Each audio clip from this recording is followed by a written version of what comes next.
growing up, my parents were not nice to me. And there are many different levels to me saying that they were not kind to me. And I forgive my parents. I love my parents for the people that they are as their own individuals in this world. I'm thankful for them.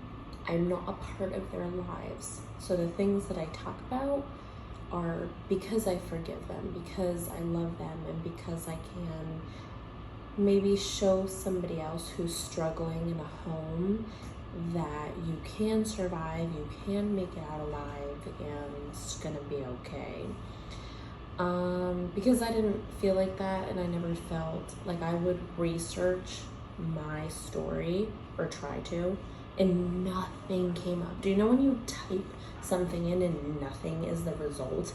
But it's like there's millions of thousands of people in the world, and I know how common a lot of these things are. People just don't maybe bring them to light always.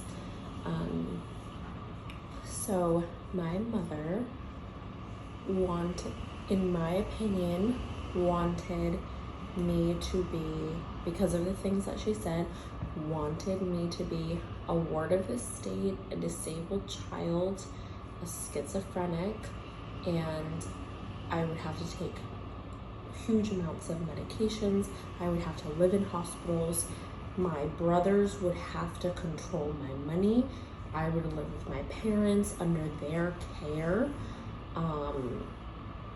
And that was what she was rooting for. So if I was just being a teenage woman and had a slight inconvenience, you know, I'm crying and she's rubbing my back saying, "You're gonna be 40 years old crying on the same couch." And so the fact that I'm 27 and I've traveled the world and I'm a model and I'm a singer and I dance and I paint and I read and I write is, I'm not 40 years old still crying very sick on their couch, and I feel so proud that I can say that. Another example I'm just trying to think of, some off the bat. I mean, my dad was always commenting on my body, like, no boys will like you if you have a fat stomach, or, you know, don't eat too many cookies because, you know, you're gaining a lot of weight, or just, you know, do you want to go on a diet? You know, let's start working out. And I even remember, this is a silly one, but I was so young, like maybe at tops 7. I had a unibrow. I'm Italian, it's very common to have a lot of hair. And he was like, let's start plucking this now, so that way you won't have to have a unibrow and you'll just, like, the hair won't grow there.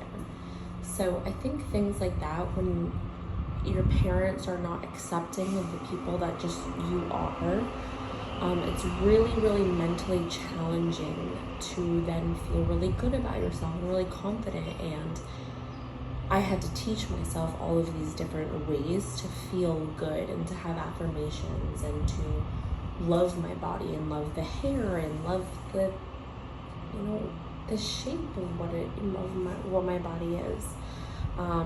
In all the ways that my body have changed, because I've gained weight, I've gained muscle, I've lost weight, I lost muscle. As a woman, your body just is constantly changing your hormones. So sometimes my stomach is like out to here because I have hormones and a period. And sometimes it's, you know, flat, and it's just balancing those aspects of life. But